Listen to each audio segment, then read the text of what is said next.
कि ठीक है, तुम अभी तक अपने गुरुजी को भगवान नहीं मान पा रहे, तुम्हारे अंदर वो ज्ञान नहीं समा रहा, तुम्हारे कोई पिछले माड़े संस्कार हैं। इतना समझाने के बाद, इतना संघर्ष करने के बाद, अरे लाखों लोगों का कैंसर, लाखों लोगों की एड्स, मुर्दों को जिंदा करना, दारिद्र को परमात्मा ने धन धान्य से परिपूर्ण कर दिया, रोगियों को परमात्मा ने स्वस्थ कर दिया, आंख फूटे हुए को परमात्मा ने ठीक कर दिया।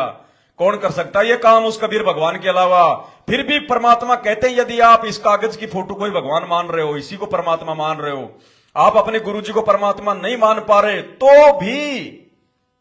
तो भी आपने ये मानना पड़ेगा कि हमारे गुरुजी ही भगवान। बेशक आपको गुरुजी भगवान नहीं लग रहे। कौन कह रहे? गुरुजी। संत रामपाल जी कह रहे कि बेशक आपको आपके गुरुजी भगवान नहीं लग रहे, लेकिन आपने गुरुजी को ही भगवान मानना पड़ेगा। सत्संग सुन लो परमात्मा के, आंख खोल लेना, बहुत बड़ा धोखा खा जाएंगे। तो यह परमात्मा में फिर याद दिलाता है, शिव मंडल ब्रह्मापुरी चाहे तू विष्णु लोक में हो, हमरे गुण भूले नहीं तो आन छुटा हूं। तो कितने दयालु हो भगवान। यहाँ पर ये दास आपको ज्ञान दे रहा है, उस परम पिता का भेजा हुआ एक नुमाइंदा है। और आप यहाँ गुरु को परमात्मा, यहाँ जैसे भगवान आए थे जब भी ये ज्ञान दिया करते थे, ये दास को भेज दिया अपने को, ये भी वही ज्ञान दे रहे। और ये आज आपने रिहर्सल करनी है। मान लो गुरुजी भगवान, जैसे गुरुजी भगवान नहीं आपको लगते हैं, लेकिन आपने मानना पड़ेगा। जैसे दिया करते थे, क्या कह रहे हैं परमात्मा? मान लो गुरुजी भगवान, बेशक आपको गुरुजी भगवान नहीं लगते। हमें कह रहे हैं कि बेशक आपको गुरुजी भगवान नहीं लगते, इसका मतलब गुरुजी ही भगवान है, बेशक भक्तों को लगे या ना लगे। शब्द समझना परमात्मा के क्या कह रहे हैं मालिक, कि आपने गुरु को भगवान मानना पड़ेगा। फिर आगे क्या कह रहे हैं? बेशक आपको लगता है कि गुरुजी भगवान नहीं है, यानी तुम जीवों को यदि लगता है कि गुरुजी भगवान नहीं है, तो भी तुमने गुरु को ही भगवान मानना पड़ेगा, क्योंकि हमारे मानने या ना मानने से कुछ नहीं होगा। गुरु तो भगवान ही होता है, दूसरा कोई सत्संग कर ही नहीं सकता इस काललोक में आके। तत्वदर्शी संत की भूमिका उस कबीर भगवान के अलावा दूसरा कोई माइकल लाल निभा ही नहीं सकता। यहाँ काल के बारे में एक शब्द इस काललोक का कोई जीव, कोई प्राणी, कोई मानुष मुंह से निकाल ही नहीं सकता इस कबीर भगवान के अलावा, या इस कबीर भगवान सतगुरु रामपाल जी के आशीर्वाद से उनके भक्तों के अलावा दूसरा कोई माइका लाल इस काल बलि के खिलाफ एक शब्द नहीं निकाल सकता। परमात्मा कहते हैं काल बलि तो छोड़ो, एक भूत तुम्हारे पूरे परिवार को एक टांग पे डांस करवा दे, एक भूत। और ये तो काल है, यहाँ की परम शक्ति है, लेकिन उससे भी बड़ी परम शक्ति हमारे गुरुदेव भगवान सतगुरु रामपाल जी हैं, जिनके आशीर्वाद से डंके की चोट पर हम उनके ज्ञान का प्रचार कर रहे हैं। तो ये कबीर भगवान की समर्थता का प्रमाण है। तो क्या कह रहे हैं गुरुजी, कि बेशक आपको लगता है कि गुरुजी भगवान नहीं है, लेकिन मानना पड़ेगा कि गुरुजी ही भगवान है। तो यहाँ परमात्मा में फिर याद दिलाता है, शिव मंडल ब्रह्मापुरी चाहे तू विष्णु लोक में हो, हमरे गुण भूले नहीं तो आन छुटा हूं। तो कितने दयालु हो भगवान। यहाँ पर ये दास आपको ज्ञान दे रहा है, उस परम पिता का भेजा हुआ एक नुमाइंदा है। और आप यहाँ गुरु को परमात्मा, यहाँ जैसे भगवान आए थे जब भी ये ज्ञान दिया करते थे, ये दास को भेज दिया अपने को, ये भी वही ज्ञान दे रहे। और ये आज आपने रिहर्सल करनी है। मान लो गुरुजी भगवान, जैसे गुरुजी भगवान नहीं आपको लगते हैं, लेकिन आपने मानना पड़ेगा। जैसे गणित के सवाल को हल करने के लिए मानना पड़ता है, मान लो मूलधन 100 रुपए, वो 100 रुपए मूलधन मानने बिना, बेशक आपको लगता है कि गुरुजी भगवान नहीं है, लेकिन फिर भी आपने गुरु को ही भगवान मानना पड़ेगा। ये फाइनल आदेश है परमात्मा का। यदि किसी भगत को अपनी छोटी बुद्धि के चलते, अपने अज्ञान के चलते, कोई पिछले माड़े संस्कार के चलते, ज्ञान समझ में ना आ पाने के चलते उसको लगता है कि संत रामपाल जी भगवान नहीं है, गुरु भगवान नहीं है, लेकिन अगर भक्ति सफल करनी है, सतलोक जाना है, तो आपने इस नकली भगवान को छोड़ के अपने गुरु को भगवान मानना पड़ेगा। और जब तक हम इस कागज के टुकड़े को भगवान मानते रहेंगे, इस नकली दाढ़ी मूछ वाली फोटो को परमात्मा मानते रहेंगे, हम लाख जन्म भी सतलोक नहीं जा सकते। ये परमात्मा के सत्संग का सार है, निष्कर्ष है। जितना जल्दी मान लेंगे उतना हमारा फायदा, अन्यथा भाई बाद में रोने धोने के अलावा कुछ भी नहीं मिलेगा। और एक सत्संग में देखो परमात्मा ने कितना क्लियर कर दिया, कितना क्लियर किया गुरुदेव भगवान ने कि जब तुम त्रिकुटी पर जाओगे और वहां मान लो एक तरफ ये दास खड़ा है, गुरुदेव कह रहे हैं कि एक तरफ ये दास खड़ा है और दूसरी तरफ मान लो भगवान आ जाए जिसमें तुम भगवान मान रहे हो इस रूप को कि वो ओरिजिनल रूप। तो कहते हैं गुरु और गोविंद दोनों खड़े, किसके लागू पा। वहां पे परीक्षा होगी हमारी, यहां तो रिहर्सल हो रही है। जो यहां गुरु को भगवान नहीं मान पाया वो त्रिकुटी पर भी नहीं मान पाएगा, चाहे कितनी बात बना ले और फेल हो जाएगा। तो कहते हैं गुरु और गोविंद दोनों खड़े, किसके लागू पाए, बलिहारी गुरु आपना जिन गोविंद दिया बताए। आगे गुरुदेव क्या कह रहे हैं सत्संग में कि आपने अपने गुरु जी के अलावा अपने ही गुरु जी के आपने जो है चरणों में पढ़ना है। अगर आपने भूल कर गलती से भी इस फोटो की तरफ, भले ये साक्षात आ जाए वहां पे ओरिजिनल रूप में, परीक्षा लेने के लिए गुरुदेव अपने कितने रूप बना सकते हैं। तो गुरुदेव कह रहे हैं कि आपने केवल अपने गुरु जी को ही दंडवत करना है। भगवान की तरफ अगर वहां पे देख भी लिया, अगर झांक भी लिया, कितनी सावधानी बता रहे हैं गुरु जी। यहां तो तुम इसकी पूजा कर रहे हो, इस फोटो को भगवान मान के भोग लगा रहे हो, पूज रहे हो, दंडवत कर रहे हो। और गुरुदेव कितना सख्त आदेश दे रहे हैं कि त्रिकुटी पर अगर तुमने ये अगर ओरिजिनल रूप में भी आ जाए वहां पे, अगर तुमने इसकी तरफ झांक भी लिया, झांकना मतलब होता है देखना। अगर तुमने अपने गुरुजी के अलावा पैरों में पड़ना तो बहुत दूर की बात है, अपने गुरुदेव के अलावा अगर तुमने इसकी तरफ झांक भी लिया, देख भी लिया, फेल हो जाओगे। और फिर आगे क्या करें गुरुजी, यहां भी ऐसा ही है, यहां मतलब धरती पर वर्तमान में।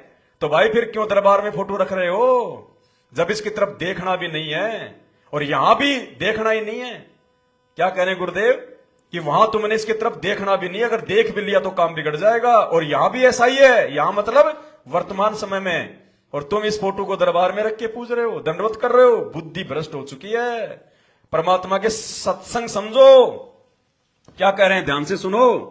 पवनदास नहीं कहता अपनी तरफ से कुछ भी, जो लोग तुम्हारे को भ्रमित करते हैं कि पवनदास भ्रमित कर रहा है। पवनदास तो सच्चाई बता रहा है, स्वीकार कर लोगे तो भला, नहीं तो गधे और कुत्ते की योनियों में जाओगे। क्या कह रहे परमात्मा, गुरु और गोविंद दोनों खड़े, वहां मान लीजिए परमात्मा दोनों रूप बना के खड़ा हो जा, एक दास का रूप और दूसरा अपना ओरिजिनल रूप। तो कहते हैं वहां भी परीक्षा होगी, किसके लागू पाए। सबसे पहले कहते बलिहारी गुरु अपना जिन गोविंद दियो मिलाए। अपने गुरु जी के ही चरणों में गिरना। वहां पर परमात्मा की तरफ अगर झांक भी लिया, उधर साथ होगी तो वो रिजेक्ट करेंगे आपको। यहां भी ऐसा ही होगा। तो वहां गुरु जी के ही चरणों में समर्पित होना है, तो भगवान प्रसन्न।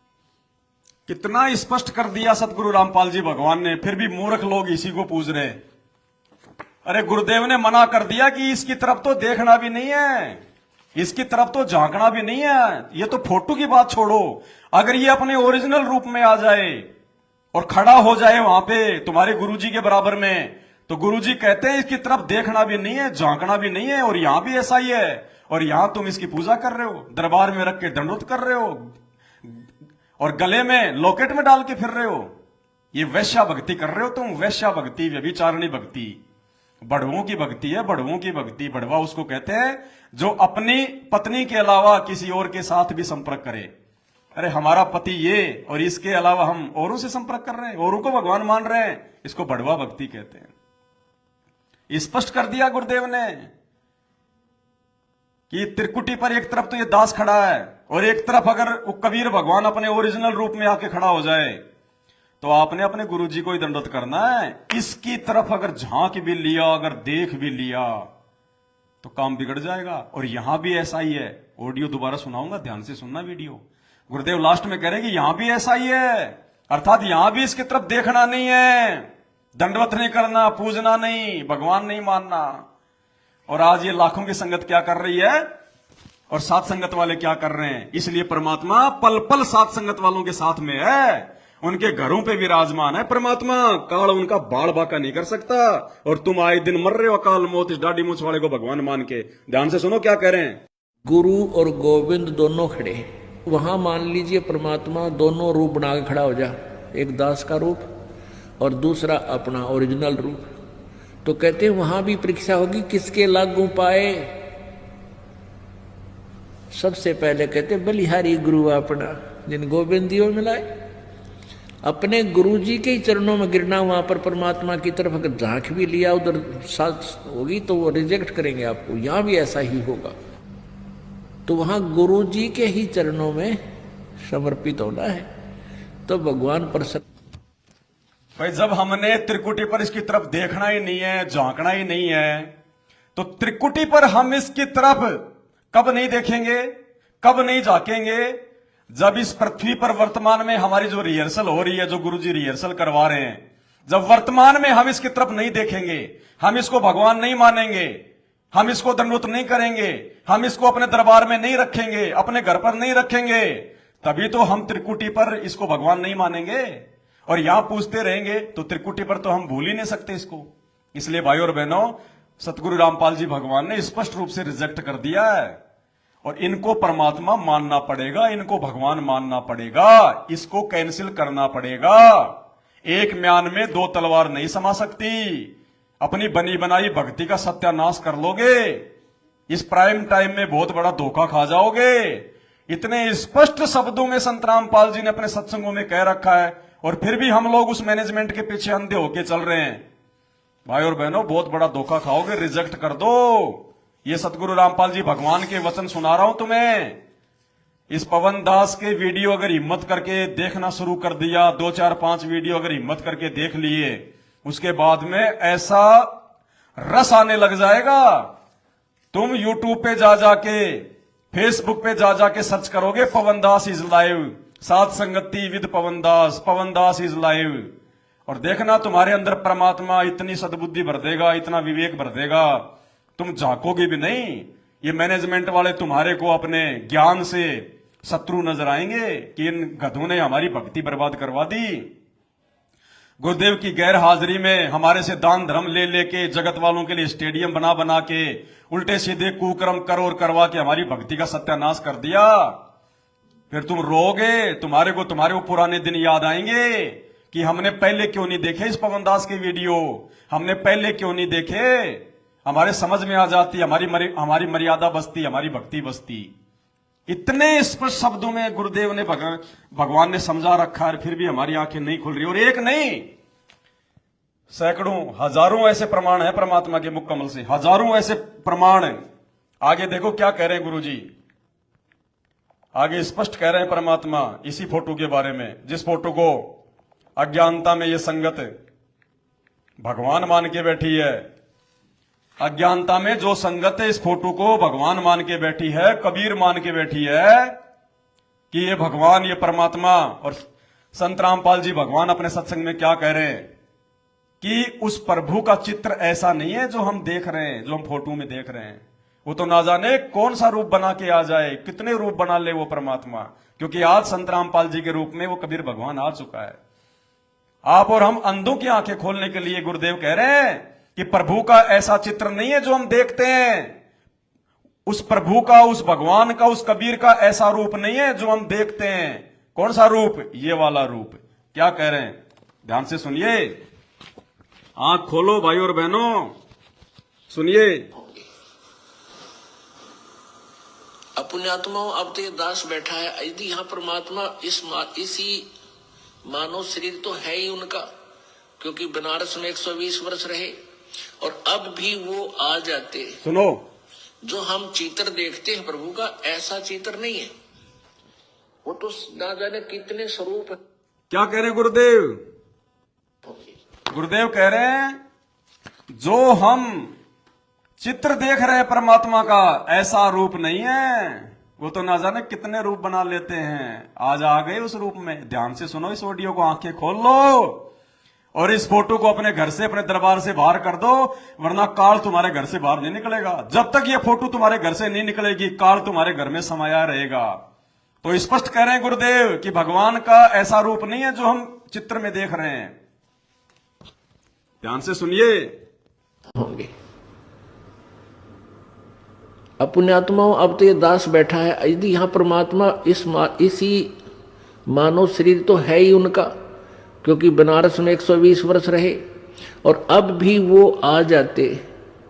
जो हम चित्र देखते हैं प्रभु का, ऐसा चित्र नहीं है।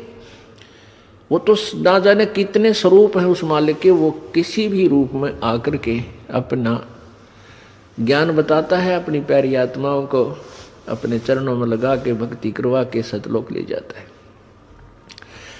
अब आज हम भगवान की तलाश कर रहे हैं, और परमात्मा क्या अनमोल वस्तु है, क्या अनमोल है, कितना उसके अंदर गुण है। यदि आज हमें वो मिल जाए, आपके सामने आ जाए, तो आपकी क्या स्थिति होगी। एक बार सोचना, जो भक्त आत्माएं हैं गहराई से सोचे। अब जैसे भूखे को भोजन सामने मिल जाए और निर्धन को सामने धन की थैली नजर आवे, तो कैसी तड़फ होगी उसकी। प्यासे को पानी मिल जावे तो कैसी श्रद्धा करेगा, टूट कर पड़ेगा उसके ऊपर। धन है तो ठाकर सीने का यूं देख कर भाग लेगा, छुपा जो कि तो इसने कोई देख ना ले। और सामने भोजन है तो ऐसी सब टूट के पड़ जाएगा, फटाफट खाएगा, अपनी जान बचाएगा। ऐसे ही हमें जब परमात्मा आज मिल जाए, आपके सामने आ जाए, क्योंकि हम उसी की तलाश में तो भटक रहे हैं, तो आपकी कैसी श्रद्धा होगी, ये आप अपने अपने स्तर से सोच सकते हैं। अब वो भगवान यहां आ जाए, अरदास के स्थान पर बैठकर सत्संग करने लग जाए, क्योंकि ज्ञान तो देना ही पड़ेगा। बताओ, स्पष्ट कह रहे हैं कि वो भगवान अब आ जाए, दास के स्थान पे बैठ के सत्संग करने लग जाए, क्योंकि ज्ञान तो देना ही पड़ेगा। तो भाई आज वो भगवान आ गया, खुद ये कबीर भगवान आ गए, खुद ही बैठ के सत्संग कर रहे हैं। और स्पष्ट कर दिया गुरुदेव ने कि परमात्मा का ऐसा रूप नहीं है जो तुम इन चित्रों में देख रहे हो। अरे जब भगवान का ऐसा रूप नहीं है, स्पष्ट संत रामपाल जी कह रहे हैं, तो भाई इस फोटो का हम क्या करेंगे अपने घर पे रख के? क्या करेंगे हम इसको भगवान मान के? जब भगवान किसी भी रूप में आ सकता है, ये कोई स्थायी रूप थोड़ी है भगवान का। आज भगवान आ गए, ये है स्थायी रूप परमात्मा का, ये है स्थायी। आज आ गए परमात्मा इस रूप में। और आज हिसार जेल से जो ऑडियो आई है, देखो उस ऑडियो में खुद गुरुजी ने कह रहा है कि मैं हूं कबीर, फिर भी कोई मूर्ख नहीं समझेगा तो फूटे भाग उसके। स्पष्ट कहा है परमात्मा ने। एक कहानी सुनाई परमात्मा ने कि मेरे घर की जाली बढ़ गई थी, मेरे मकान पे जाली थी, भक्ति बोध पुस्तकें छपवाई थी, चूहे काटते थे, मैं जाली लेके आया था, जाली वाले ने जालियों को जो है छोटा काट दिया, मैंने लगा के देखा 9 इंची छोटी थी। फिर अगले साल मैंने कहा कि भाई दोनों जालियों को मिला के उनको लगा दो। मेरे आने से पहले बच्चों ने जालियां लगा दी। बाद में आके गुरुजी ने पूछा, रहे तुम जाली नई लेके आए थे क्या? बोले जी नहीं, तो वही है पुरानी वाली। तो गुरुजी ने कहा कि मुझे बड़ा आश्चर्य हुआ है। उसके बाद गुरुजी ने अपने बड़े वाले लड़के को बुलाया और क्या कहा कि मेरी सौगन खा, मेरी सौगन खा कबीर की। क्या कह रहे हैं? मेरी सौगंध खा कबीर की, कबीर साहब की। स्पष्ट कहा आज गुरुजी ने, आज की ऑडियो में गुरुदेव ने खुद को ही कबीर भगवान साबित कर दिया। परमात्मा ने देखा ये गधे, ये मूर्ख इतने दिनों से सत्संग सुन रहे हैं, ये ज्ञान से नहीं समझ रहे। परमात्मा ने आगे बढ़ के अपने मुख से कह दिया आज कि मेरी कसम खा कबीर की। अरे कौन कहेगा ये बात? खुद जो कबीर होगा वो कहेगा। ये बाकी कहानी तो आपने सुनी रखी है, दास आपको मेन पॉइंट पे लेके चलेगा। लगी जैसे भी, फिर मैंने सोचा भी छोड़ो भाई, कपड़ा बांधा, कपड़ा काट दिया। यहां से सुनो आगे, दोनों को एक में सेट कर दो। परमात्मा ने कहा कि दोनों जालियों को एक बना के सेट कर दो। फिर परमात्मा अपने काम पे चले गए, जहां भी जॉब करते थे। शाम को फिर आए परमात्मा। ध्यान से सुनो। ऊपर नीचे करके दोनों को एक में सेट कर दो। तो वही दोनों किराएदार, ये बड़ा लड़का, ये छोटा ही था 12-13, 14-15 साल का। तो मैं उनको कह के अपनी ड्यूटी पे चला गया। इनकी माता जी ने, नारों ने, वो वहां से निकाल कर जाली स्टोर से नीचे डाल दी, वही लगा दियो। इन शाम सी नलाई की था। मैंने आकर पूछा, एक जाली ला रखी, वह पूरी एक नीचे पड़ी। मैं ड्यूटी से आया शाम को 5 बजे। मेरी दुआएं बात खटक रही थी। इन्हें लगा दी होगी बच्चा ठीक से, ना मैं आप लगाऊंगा साथ लगकर। मैंने देखा एक जाली नीचे पड़ी, एक ऊपर लगा रखी, उसी पर जो शीशा टूटा हुआ था, गिलास। वो गिलास लगवाने की टाइम नहीं मिल रहा था, क्योंकि दूर मेरी ड्यूटी थी, कौशली साइड में हेडक्वार्टर होगा, 77 किलोमीटर जाना था। ये ऐसा था, जुगाड़ करना चाहा था मैं, कर दे फिर आराम से कर लेंगे। तो मैंने अनारों से पूछा कि ये जाली लगा दी उन्होंने। अब ईब ला के गए, सुबेरे की कह रही थी भाई ला दे, पर ध्यान नहीं दे रहा था यो लापरवाह। ईब ने देखा गाने वाला पापा, फटाफट बुला कर नींद को लगवा दी। मैं बोला जाली ये और ले आए क्या? ये बोला नहीं और तो नहीं है, ये तो वही है जो ऊपर डाल रखी थी स्टोर में। मैंने ये सुबह आपके दादे को कह दी कि भाई ये रखी, लाओ जब ला दी। मुझे विश्वास नहीं हो रहा, तू सच्ची बता, ये बदलवा तो नहीं डाले इसको?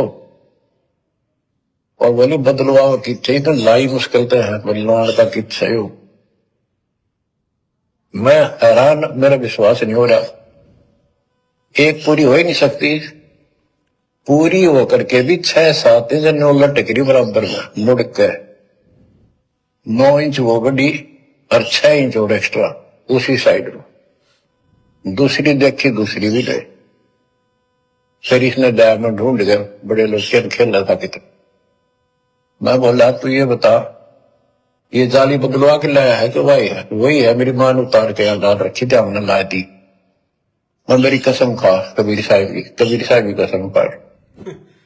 क्या संकेत कर गए परमात्मा कि मेरी कसम खा कबीर जी की, कबीर साहब की। ध्यान से सुनना। तो वही है, मेरी मां ने उतार के यहाँ डाल रखी थी, हमने ला दी। मैं मेरी कसम खा कबीर साहब की कसम खा। मेरी कसम खा कबीर साहब की कसम पाड़।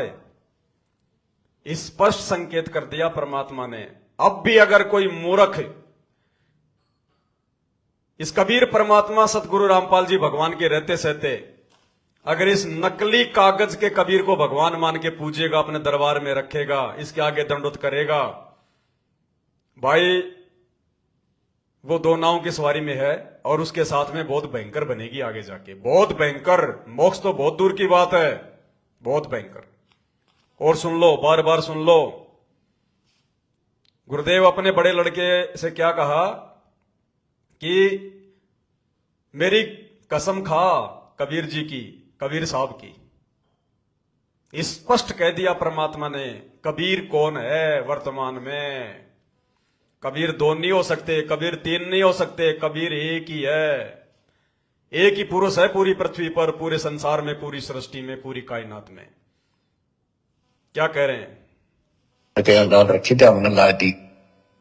मैं मेरी कसम खा कबीर साहब की कसम खा। मेरी कसम खा कबीर साहब की कसम पाड़ना मतलब खाना। स्पष्ट कह दिया गुरुदेव ने, मेरी कसम खा कबीर जी की, कबीर साहब की। हम अंधों को समझाने के लिए भगवान ने इतना बोलना पड़ रहा है, जबकि यह तत्व ज्ञान देने के बाद परमात्मा ने इतना बोलने की आवश्यकता नहीं पड़नी चाहिए थी। लेकिन हम मूर्खों की अज्ञानता को देखते हुए, हमारे इस फूटे हुए भेजे को देखते हुए, हमारी इस अंध खोपड़ी को देखते हुए, परमात्मा हम नीचों पर दया कर रहे हैं, मेहर कर रहे हैं भगवान। जबकि काल के साथ किए गए एग्रीमेंट अनुसार परमात्मा ने इतना नहीं बोलना था। फिर भी ये दयालु भगवान बोल रहा है कि किसी भी तरह से ये मुझे पहचान ले, मुझे भगवान मान ले। और इस कागज की फोटो को, इस नकली फोटो को, इस बेजुबान, इस निर्जीव मुर्दा फोटो को, जिसका रूप बनाना काल ने मांग रखा है, ऐसा रूप काल भी बना सकता है, उसने मांग रखा है त्रिकुटी पर भ्रमित करने के लिए।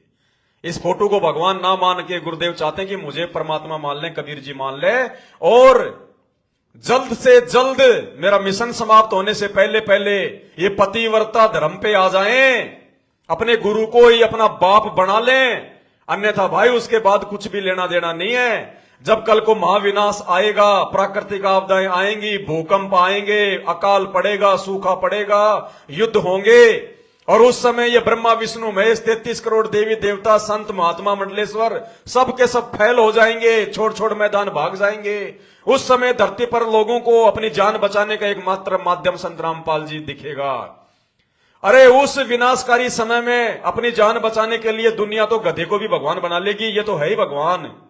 उस समय इनको परमात्मा मानना कोई परमात्मा मानना नहीं होगा।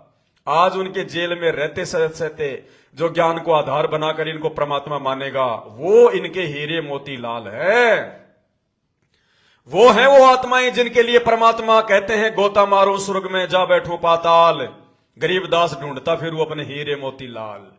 भैया ये पवन दास आप लोगों से उस मैनेजमेंट वालों की तरह ना कोई ज्योति का पैसा मांगता, ना कोई पाठ का पैसा मांगता, ना कोई दान का पैसा मांगता। और एक भी कोई ऐसा भगत मेरे सामने लाके खड़ा कर दो आज तक 9 साल में जो ये कह सके कि पवन दास ने मेरे से पाठ का पैसा लिया, पवन दास ने मेरे से ज्योति का पैसा लिया, पवन दास ने मेरे से दान का पैसा लिया। एक भी अगर कोई कह दे तो भैया पवन दास तो अपने परमात्मा के पद चिन्हों पर चलकर अपने भगत भाई बहनों को समझा रहा है। पवन दास तो अपना शिष्य धर्म निभा रहा है, गुरु जी के प्रति अपना उत्तरदायित्व निभा रहा है। कल को परमात्मा अगर कहेगा नालायक जब तुझे ज्ञान था, तुझे जो अमल की बुद्धि बख्शी गई थी, तो तूने अपने भगत भाई बहनों को क्यों नहीं जगाया, काल के जाल से क्यों नहीं बाहर निकाला, क्यों नहीं उनको बताया, तो उस समय हम क्या जवाब देंगे। इसलिए भैया पवन दास तो परमात्मा से डर कर कि कल को भगवान के सामने नीची गर्दन करके खड़ा ना होना पड़े इस लाखों की मूर्ख संगत की तरह कि क्या कर रहे थे मेरी गैर हाजिरी में, देखा देखी में चल रहे थे। ये ज्ञान किस लिए दिया था? अगर मेरे परिवार के पीछे चलना था, पीले पर्चों के पीछे चलना था, कोऑर्डिनेटरों के पीछे चलना था, तो नालायकों फिर 27 साल से मैं ज्ञान देके क्यों गया जेल में? उस ज्ञान का तुमने क्या किया? अचार डाला क्या? कहां जाओगे?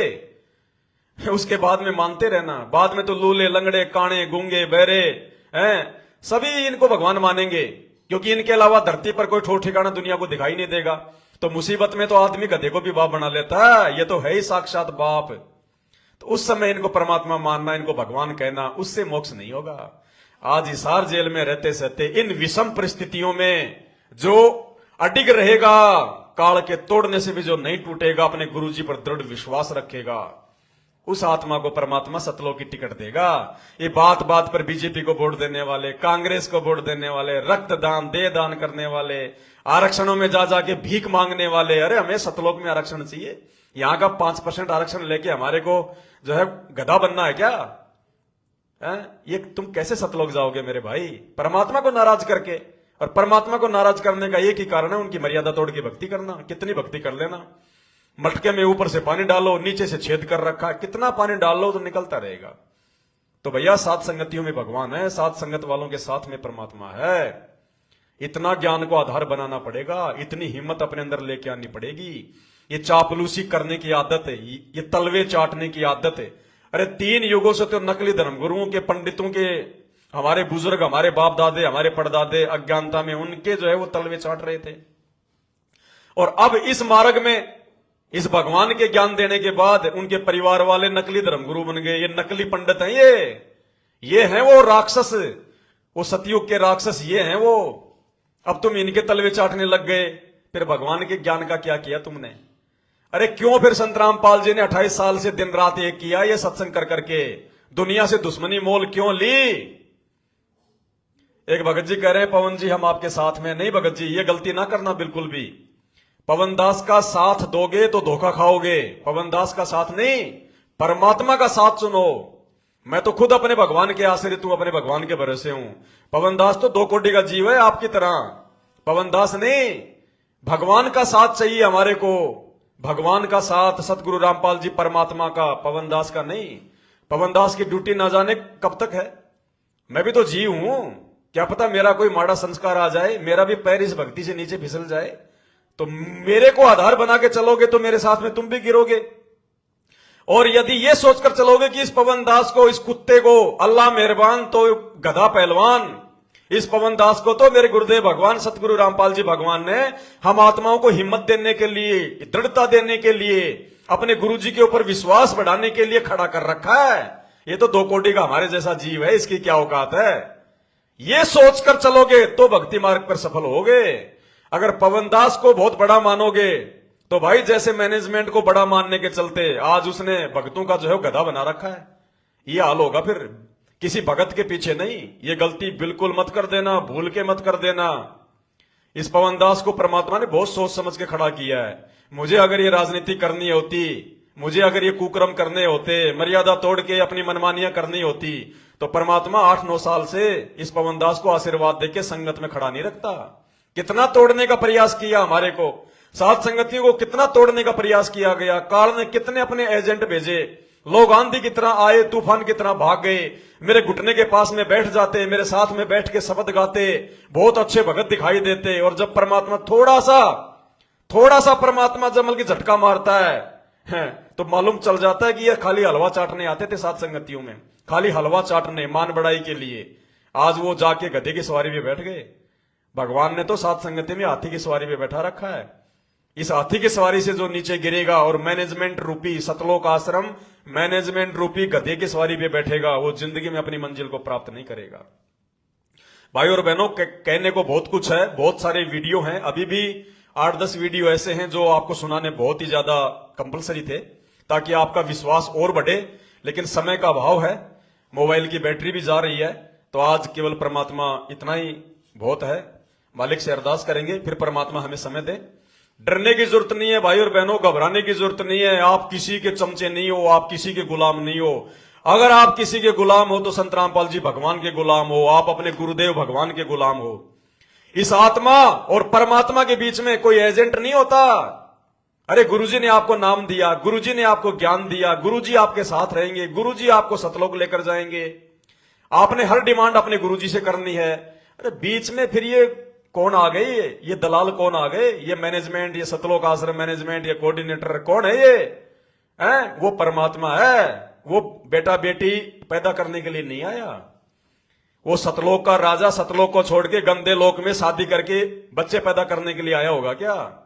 ये सब ये काल के बच्चे हैं। ये लीला है परमात्मा की।